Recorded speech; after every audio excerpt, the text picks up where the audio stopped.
Good morning, everyone. First of all, I would like to thank Chairman Sir for giving me this opportunity to present my views on geometric design related issues. In the last presentation I made was on the O&M practices. So geometric design is something which is close to my heart, and I have been doing it before joining CUBE. So I am, proud to be part of NHA earlier when, in this journey, NHA has definitely changed the landscape of this country's highways. So when I joined the Ministry of Road Transport, we had only a few roads which were 4-lane wide. Rest of all were 2-lane or intermediate or single-lane wide. And probably now NHA has constructed that many roads with 4-lane or more, 4 or more lanes. But now I think it's now at a high time that we need to change our shift to the approach of geometric design. So I would be highlighting couple of issues, and specifically these are around NCR because I'm staying in NCR, so I picked up pictures and cases from here only. So it's not pointing fingers towards anybody, but this is something which we have developed to ease out the problem there. And now it's time that we need to shift. So what are the issues? So I will be highlighting geometric design issues and how this can be resolved and what we need to change. So I'll just start my presentation.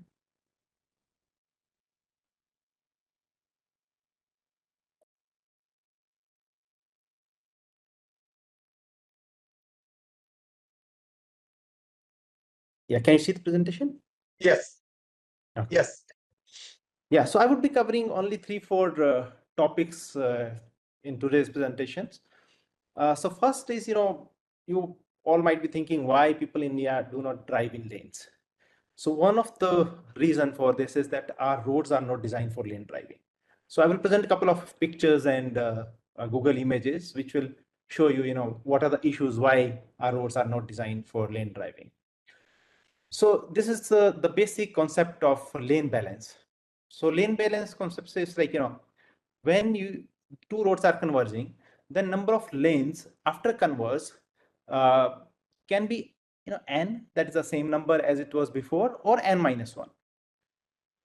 When it's diverging, then it's the other way around. So I'm sorry, I have written n minus 1. It should be n diverge, it should be n plus 1. So I've explained it with the pictorial on the right side. So if there is a road with 4 lanes and it's diverging, then it can diverge into 2, 2 or 3, 1, something like that. So the first, if you see 2, 2, and then when it's converging, so 2 lanes are converging, then it should be 4.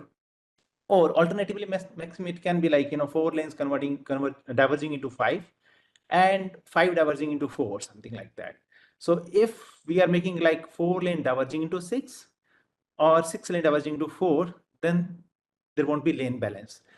So what are the issues with if the lane balance is not there? So this is a couple of screenshots which I have picked up from some NHA roads only. So if you just see this is a loop which is 4-lane wide, and this is joining with a road which is 3-lane wide. And after the join, again, there are 3 lanes. So there are a couple of issues in this. The first of when I'm talking about the lane balance, so 4 plus 3 lanes. So ideally, after this merge, there should have been either 7 or 6 lanes, but we have only 3 lanes. And this is the major reason that, when there will be more traffic on these roads, then there will be choking at this point. Secondly, there is another point which is not related to lane balance, is that, the research shows that the lanes do not function more than 2 lanes. Loop should be generally either a single lane loop or maximum it can be 2-lane loop.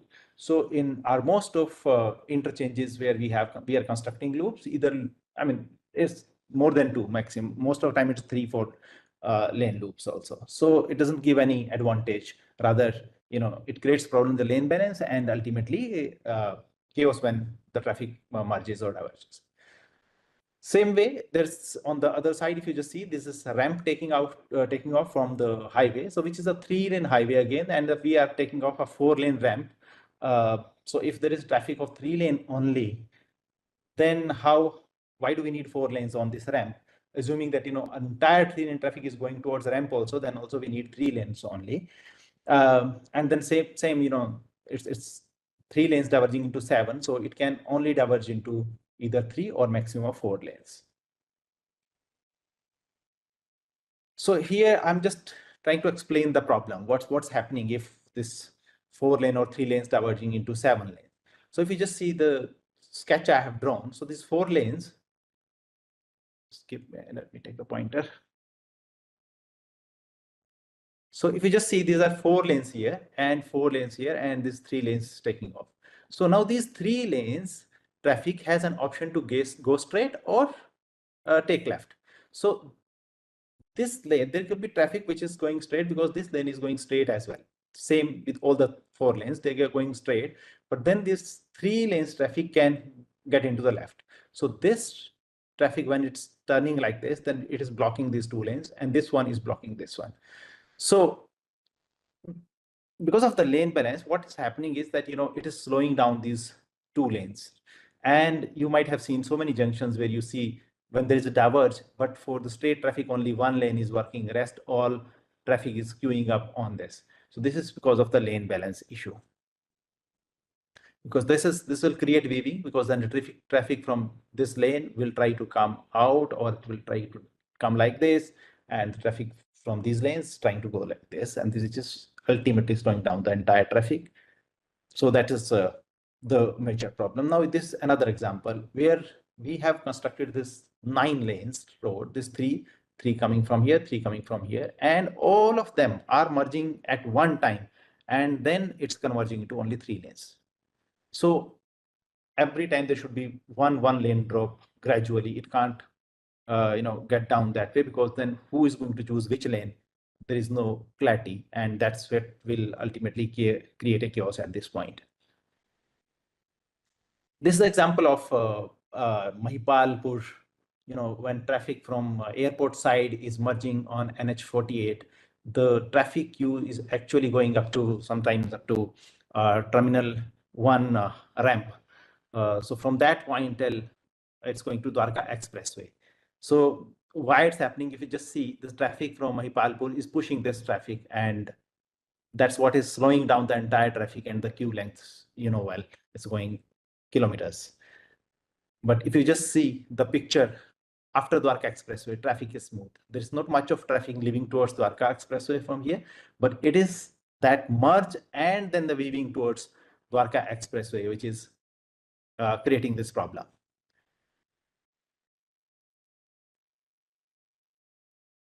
So a few points which I'd like to share on diverge. As I said, the number of lanes that diverge, either n or n+1. If you think that, we need more, because sometimes what is going to happen is that, on the peak, if there one road is diverging into 2, the peak for one road could be different from the other. So maybe you need more lanes. Then the best way is that we need to increase the number of lanes before the diverge. If we want to make like 4 lanes into 7, then we have to gradually increase it 4, 5, 6, and once it is done 6, then at the time of diverge you can make it 6 to 7. So that's the way then it needs to be done. We can't immediately make it from 4 to 7. Same thing with the converge. So on the converge also, it has to be n or n-1. I've wrongly written as n+1. So here also, at the time of converge, it has to be either n lanes, like 2, 3 lanes joining, then it can be either 6 or 5 at the time of converge, and then gradually, if you want to make it 4 or 3, but 4 or 3, whatever, so gradually you can drop it 1 by 1. So that's the basic principle which we need to follow. Then only people can drive in lanes. Otherwise, it will be difficult for anyone to choose which lane they need to go, and that creates choking at the diverge or converge points. So these are a couple of pictures I have just picked it up from. So we just see now here the 3 lanes and 2 lane ramp is joining. So they have taken it for long distance the same way, and gradually 1 by 1 lane has been added. Same way on the diverge also on the other side. If you see 3 lanes are being added, so they were added 1 and then made to 2, and from 2 they're adding 1 more here. So that's how people do outside. Now we come to junctions. So this is one thing you might have noticed in Delhi, that most of the time the traffic, which the fastest lane should have been the close to the median one, but most of time in Delhi you will see the fastest lane is on the left side. This is because, again, there are reasons why the faster lane gets slowed down, and so there are a couple of issues on the junctions which I would like to highlight.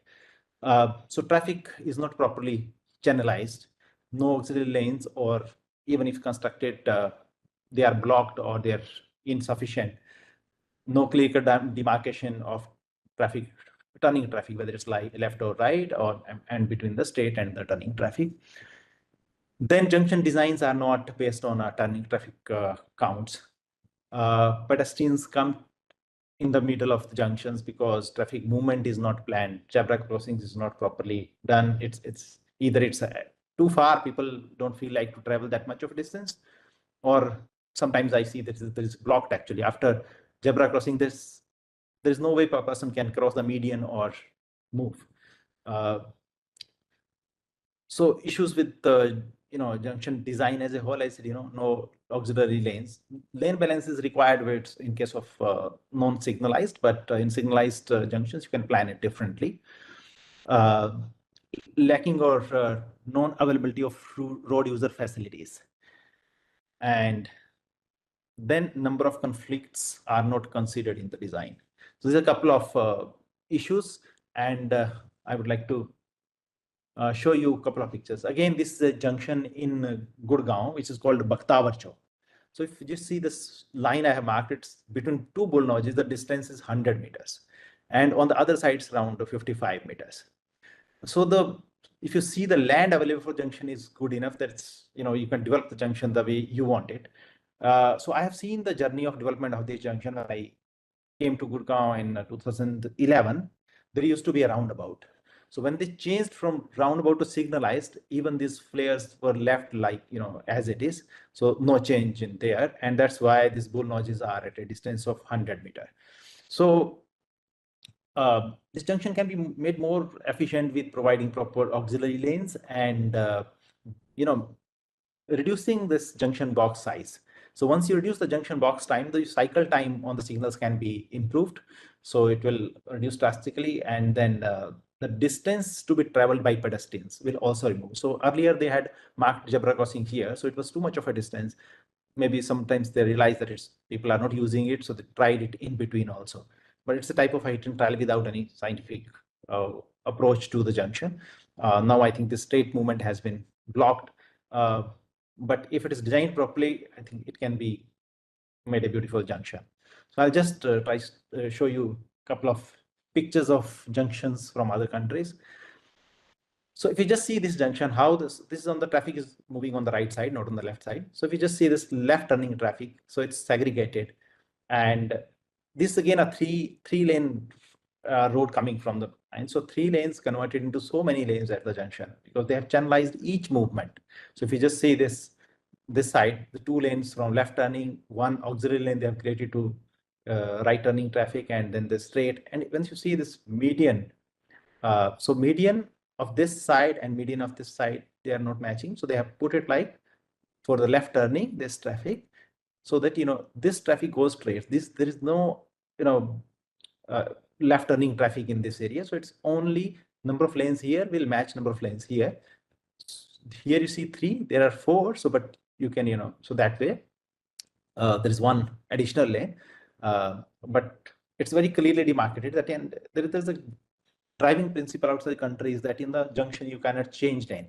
But in our junctions, we don't have any such principle because our roads are not designed like that. And if you see this, the zebra crossing, this distance is approximately 35 meters. So pedestrians can, so it's very close to the junction box. It's not like, sometimes you might have seen we mark it so much. We are unnecessarily increasing the junction time by removing the zebra crossing away from the junction. Closer you keep it, people will use it because then they will have to travel minimum distance. Why should somebody cross from here if he has to travel minimum on this, and then easily he can move from one side to another side. This is another example I would like to say. When people even channelize to that extent, if this distance is more, then they have made islands in between with the proper movement of left turning, right turning traffic. Now, this is one example. This is Rajiv Chowk in Gurgaon. So it's a very good example that of not considering the traffic movement. So in fact, most of the traffic from Gurgaon, the movement, this is a very important movement, but our underpass has been constructed straight. And this whole traffic, right turning traffic is at grade, and there are so much of conflicts here. So first of all, I'll pick it one by one. So there is a U-turn, but if you just see, there is no curve. So it's the angle is more than 90 degree, and the vehicle has to turn like this, which is impossible. So you'll have to turn something like this. So that is the first problem. And then the user facility. So many actually autos and buses stop here at the junction itself. So we need to have separate this user facility a little away from the junction. Then we have constructed underpasses for non-motorized vehicles, which do not function actually as now closed also. But that's unnecessary expenditure also, and it's probably not a well thought decision how we manage non-motorized vehicles, but then it has been constructed as type A underpass, which is now not being used. So I'll show you a couple of more pictures. So this is the non-motorized underpass, and you can see this rigid crash barrier. Now it's blocked. Just see the traffic. So a lot of traffic at grade, and in fact, this is exit from access controlled Sohna Road. And here is the entry for the underpass. So entry and exit at same point cannot work. In fact, there's again, in the junction design, there's a principle that the exit from the main road has to be first, then entry.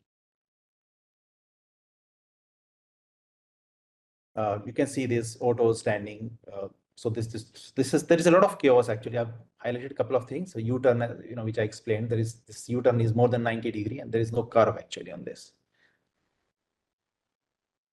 So this is the view of entry to Sohna Road, and then there's the exit from the traffic coming from underpass towards Service Road. It's the same place where it's happening. This underpass, it was constructed a couple of years back, 6-7 years, minimum 6-7 years. But these crash barriers have been placed here. Not crash barriers, I would say these are the concrete blocks. And I see this for last 6-7 years. This line means actually shyness, so that vehicle do not touch the crash barrier. They get a warning that but now I see so many concrete blocks are kept here just to protect the crash barrier. The purpose of the crash barrier is to protect the vehicle, but on the way we have put concrete blocks which are actually hazardous to the traffic, and we are losing the purpose of the shyness. This is Subhash Chowk in Gurgaon again.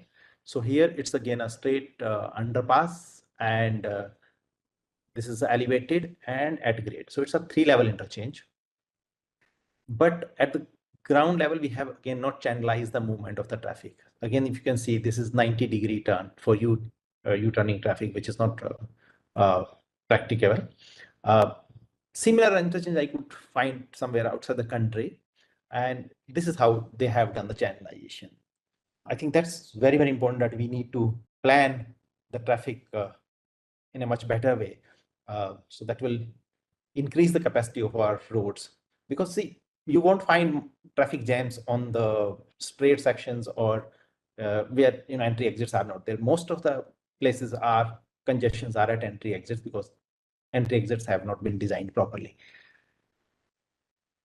This is a couple of things which I would like to share is like, the user facilities. So we do not provide proper bus stops or big drop points where, so we need to plan those clearly. So it says outside the lanes. So we have on the highways, we are making bus stops, but in urban areas that's lacking most of the time because of the land constraints. So whenever land constraints are there, in fact, if we are constructing more straight lanes, it doesn't help if traffic is not channelized, because then that third point where buses will stop will become a bottleneck. So those are a couple of issues. And then service roads, if you just see this, service roads are actually everywhere, service roads are actually joining the main road before the junction. And sometimes I have seen that, we cross this. Our service roads cross from one side to another side. That creates problem. in channelizing traffic. You can't channelize if movements are more. So it's another picture. So this is a picture of junction very close to NHAI, just junction 10, sector 10, 19, 9 outside NHAI. So if you just see, there's the land is available. This is an older picture. So many trees were there. So I thought I'll take an older picture also. So if you just see, enough land is there to develop this junction, and it can be developed very well. So sometimes the situation is like that. We have land, but we need to channelize. It can reduce our queue lengths. So shift in design of junctions. So most of the time, we design the junctions like this, which is shown on the left side. If we add auxiliary lanes and think of traffic movement, how many so then the situation would be much different. So in fact, providing here 3 lanes and coming 3 lanes from here. So if we have right turning traffic also, then we don't need at this point maybe 3. It might be become 3 again, or we can take 2, and it can, at the junction point, it can become 3 again. So basically, the straight section you won't find jams. So the capacity is actually the flow rate, which is like number of lanes and the velocity. So the speed of the vehicle. The speed of vehicle in the straight section will be much better. So you have much better capacity. The issues are at the junction. So you need to think of how we develop our junction so that the overall speed of the vehicle, the traffic increases. So this is another thing which I would like to share with you. So so when we have a T junction, so we have actually 6 possible movements. So 2 movements from one side. So if we just say like this one, this traffic, okay, it's again from the right. So it can either go straight or take a right turn.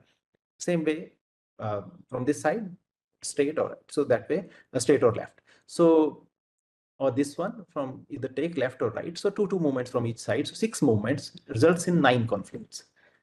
When we increase one more leg to it, so it becomes like 4 junction, then our movements are 12, because traffic from each side will have 3 options, 3 possible movements. It can go straight, it can take left, right. I'm discounting the U-turns. So take left or right. So 3 movements from one side makes it like total 12 movements. And the conflicts increase from 9 to 32. So when we increase, say like this junction, so it's a national highway, and then there's a side road, and then there's service road again opening onto this. So now we do not know how many.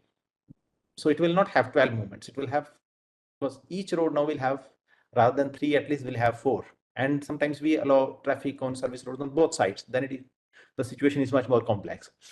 So then number of, when your movements are 12, we have 32 conflicts. If your movements becomes 20, you can well imagine where our conflicts will go, and we can't channelize the traffic. Same this junction. So service road is passing through and through, and then there is a median cut onto this. So roundabouts is another thing which is like a very good traffic calming devices, and in fact the studies show that roundabouts, the accidents are much lower than the signalized or non-signalized intersection.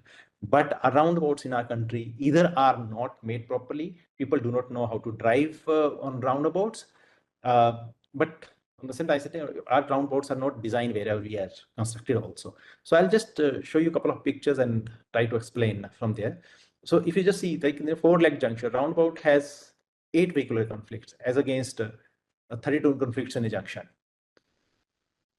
So this is a picture of a roundabout. If you just see, this is the area which is not being used by traffic. You can see that dirt accumulated, but you see most of the circulatory carriageway is being used, and just see the splitter island shape of the splitter islands, how it has been done. That's like 4-lane road, and on the other side is only 2-lane joining, but just see the splitter island and the ghost island developed around it. Now this is one roundabout in Gurgaon. So if you just see, there's no splitter island, they've just made a bullnose, all 4. Now see the distance between these two, the rotary and the bullnose also. So it's not the same throughout also. So circulatory carriageway, I do not know for how many lanes it has been designed, how it has been designed. Now the basic concept of the roundabout design is that the entry of the vehicle has to be slow, and So how it is to be done? So basically there is one requirement which is entry curvature path requirement. You design a round entry in a way that the vehicle cannot achieve a speed of 40 kmph in any way. So, or instant, for different roundabout they are different, but mainly it's like 40 kmph vehicle can't achieve. So that's how the entry is done, so that this vehicle has to yield. So if you just see, so it's a other side driving. So here's this giveaway line. So this vehicle has to stop here. If there is like this car is here, so the vehicle has to first stop, then only it can move. So that way, the vehicle which is inside the rotary, that gets a priority. So that moves first and the other has to wait. So this helps in, the free flow of the traffic on the roundabout. In our country, what happens, people don't, this is not designed. So this vehicle, when it's coming at a higher speed, and this vehicle slows down. So this way, this entire cycle becomes like that, and the roundabout chokes down. Once it's choked, then there's no movement. So this is the main reason that why roundabouts do not function in India. This is because people don't drive in the roundabouts properly. But on the same time, we have to make our roundabouts. It's a self-traffic calming device. But when we have not developed it that way, so that's not being. So that's one major issue in the roundabout science. But I know we are not providing on the national highways, but at least on the urban areas, I think we have to think that how do we design our national highways also in urban areas, because then it becomes a more of urban road. So this is another roundabout. And just see in this roundabout, we have 3-lane road here, we have 4-lane road here, 4-lane road here, but the circulatory carriageway is just 2 lanes. So in the most roundabout design, basic principle is circulatory carriageway will have to have minimum of the lanes of the approach road. So if it is a 4-lane, then this will be 4-lane. But otherwise, it's 3-lane, it has to be minimum of 3 lanes. So this is not designed properly. And then, as I said, the splitter island and the approach entry. So all those needs to be designed in proper ways. So I'm just touching. So there are a number of things which. So this is another example. This is one of the roundabout on our national highway, and so it has been created so many islands, so many roads, so no channelization of the traffic. So now I'll shift to interchanges. So what I have seen is in the country, our favorite interchange is the Cloverleaf interchange. If you ask me, my preference to Cloverleaf would be the last one. Because Cloverleaf is generally preferred where you have enough land available. The problems which I see with the Cloverleaf is that entry before exit. So as I said, for any junction, the main road exit should be first, and then entry of the traffic from the side roads. Between loops, there is this situation is reverse, and that's the reason that there will be weaving, and when a traffic increases, there will be congestions. Then capacity constraints. So our loops generally will be having lesser radius than the ramps. So the right turning traffic will generally have a lesser capacity, and probably that is the reason why we are making 3-lane, 4-lane loops. But as I said, loops do not function more than 2 lanes. Then, because there is a very close structure, the entry exit structure. So Gore area development is a bit difficult. So between loops, especially.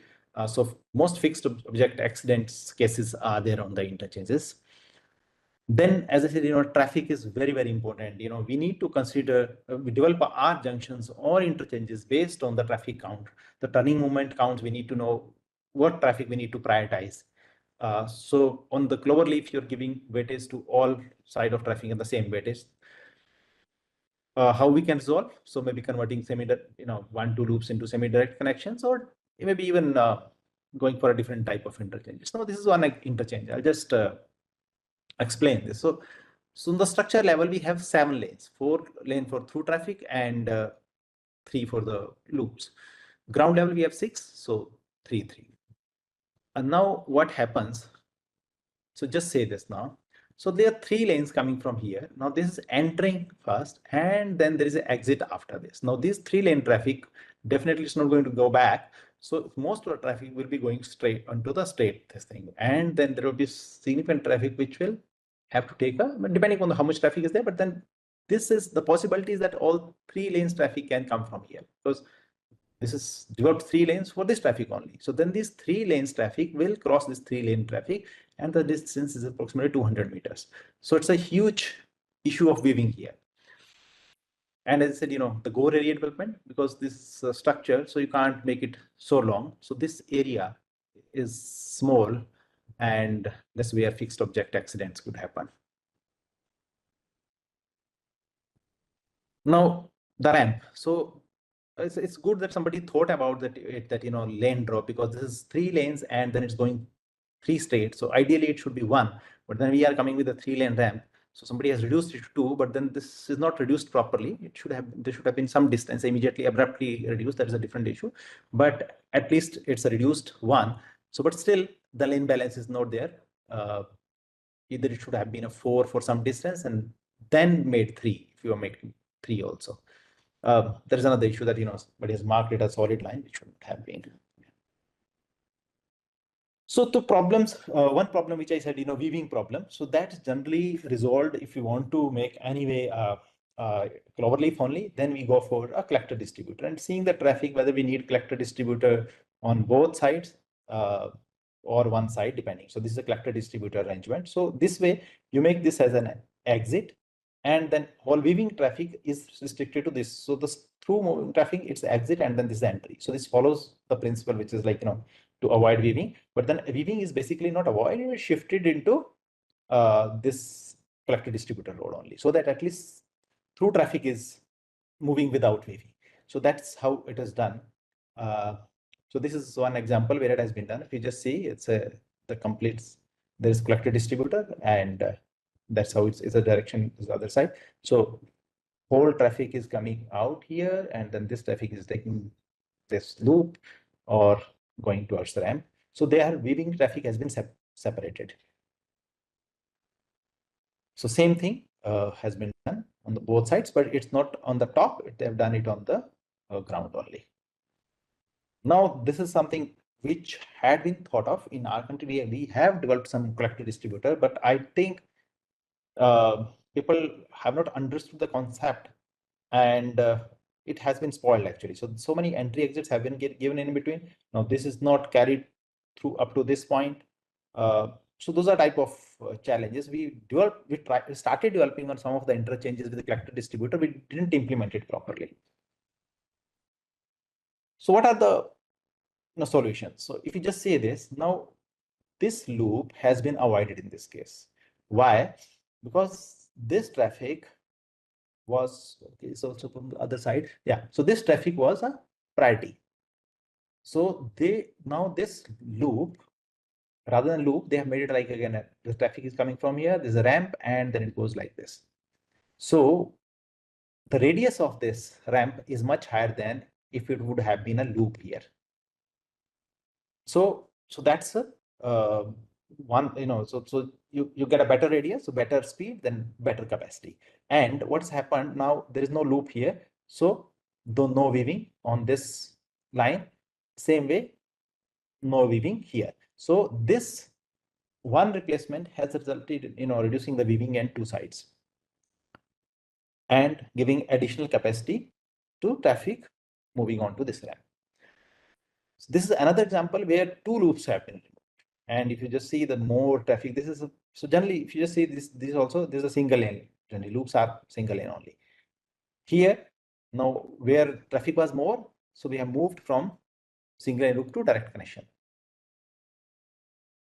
Same way, there is another one is also constructed. So they have moved 2 loops actually. So there is one loop here, but there's no. So these are a couple of options. So this is something tried out in EP, but I think so one semi-direct connection has been given here, but this connection, rather than connecting to this ramp, it's actually connecting here. So weaving, it's actually moving in one side only, not 2 sides. So one side weaving still it has been added because it's not connecting to this. So if it have connected to this ramp, then probably we could have avoided weaving in 2 directions. But this is one example. But I think the main reason to do this was like land was not available here. That's why they have gone at this. So even there are interchanges where no loop is provided. It's a semi-direct connections all four sides. So what I say, like to say is like, design approach we have to change, right? Whether it's junctions, even side roads. So most of the time in our highways, what we do is like in the concession also, we say that, side roads are develop responsibility of concessionaire, but I don't think on any of the roads we have been able to develop side road junctions properly because we don't have the land available. So this is just, I've just picked up a picture from somewhere, just like a left in, left out. It's the country, I mean, this is from the other country, which is the right moving traffic. So it's a right in, right out, but this is how it should be with the proper auxiliary lanes, which we are not able to develop, and then with the proper radii. So even if we are developing, sometimes we don't even get space to develop a island. So it's just a ghost island or just without any island, we develop the junctions. But I think, our speeds are increasing. So we have to, spend maybe, we might need to acquire more land at junction points. But I think that's the most important. Most of our areas where there are problems, there are junction areas. Now I'd like to share a couple of these small videos. I said, change in shift of approach. So this is very common that, police puts barricades to avoid accidents. Now this is an example from our roads where our ATMS camera has captured this. So there is a proper auxiliary lane for U-turn, which has been blocked by the police. And the other lane is also blocked to a certain extent because of that. Now, all of a sudden, a person changing a lane has resulted into this accident. This is another picture again captured by ATMS. So if you just see again, the lane is blocked all of a sudden. So chicane, when we do any work on the road, we have to make a proper diversion. But just putting a 90 chicane at a 90-degree angle, I don't think that's a safe way. But I think this is something which NHAI would have to take with the state governments, that they should instruct the police, either should in fact train the police on the safety. I feel that our police itself, they do not know about the traffic. They don't build into the traffic behavior into the safety. So they're just thinking like putting a chicane will reduce the speed. I have seen on NH8 also the traffic police person stopping the vehicles. It's not safe for him also and for the rest of the traffic. So that's again a change in the approach, which has to come. When traffic used to be slow, I think chicane management was good enough. But now with the increased speed, better quality of roads, we need to have a proper diversion if you want to reduce the number of lanes. So this junction, there is one problem is like, what I explained is like chicane. Another is even the side road and these cuts. As I said, you can not channelize this traffic at all because we have these cuts like that. So you just see here also, there's again a accident which happened because of this. Now this scooter person, all of a sudden he saw a chicane and tried to turn because the speed was high. He could not have been able to stop before chicane. That's resulted into a major accident here. Gore area development, as I said, interchange. You just see a couple of picture how people develop the core area. So they have even added the lane also in a long distance. That's the different. But if you just see at least the gore area development, how long are the gore areas, so that when people are coming at high speed, even if they take decision at the last moment, they have opportunity at least to stop the vehicle in this core area before they hit the crash barrier or the verge. Same again, another picture. We are developing now expressways, but when I see expressways are gore area development or acceleration deceleration lanes are not adequate, which I observed on some of our expressways. That's where I thought I'll share. So we have to actually now, depending upon, because seeing our vision of 2047 to be a developed country, I think now we have to change our approach of the design as a whole and think of these things on a bit more liberal way. So these are a couple of pictures from India. So you see our gore areas, very little. So now the next topic I would like to pick up is drainage. So we, most of the time when there is some emergency, it becomes like NHA's or concessionaire's responsibility on the national highways that, NHA is, as well as Commission, are blamed a lot for, the drainage issues on the road. But I mean, all of you would agree that, there is not many drainage issues on our sections on the rural areas. Why it's happening on the urban areas only? So I've just picked up a small case study of Gurgaon. A similar situation is for the Faridabad also, I would say.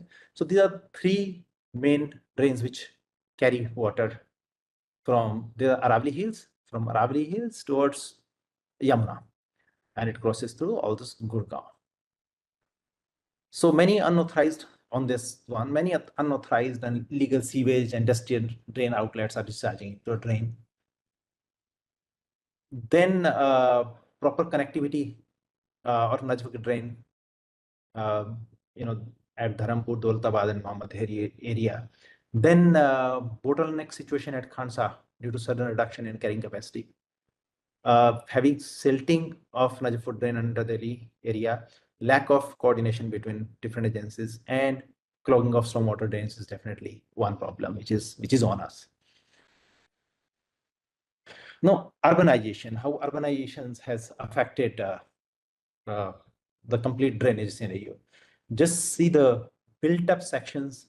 So this is from 2007 to 2025, how built up sections have increased over time, how agricultural land has reduced over time, how vegetation has reduced over time, and the barren lands, so in the water bodies. So with this, what is happening is more and more built up area is increasing.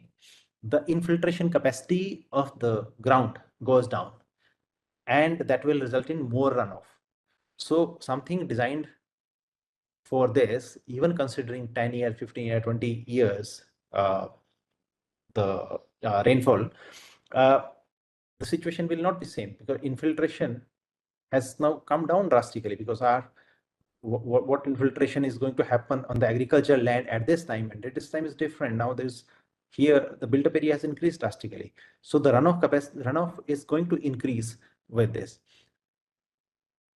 We just see the water bodies scenario. So now Gurgaon used to have around 647 water bodies at one time. Now we are left with 251, 389 are lost.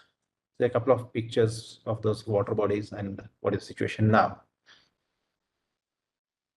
Ghata, there used to be a lake. So that's also, these are drying up, and not only drying up, but if you just see, there used to be bund, there used to be lake. Now this is a complete residential area. So in this, some of the water bodies, the residential areas have been built. Then there used to be some traditionally, water bunds type of structures created. Now because of this urbanization, again, those are lost. So the water is flowing on the roads. Above that, climate change is another thing. So if you just see the rainfall from 10 to 20 annual rainfall of Gurgaon, and number of rainy days. But earlier, again, the pattern is also changing, that earlier, whatever rain used to happen in 2-3 days, now it happens probably in 2 to 3 hours, and that will result in more runoff.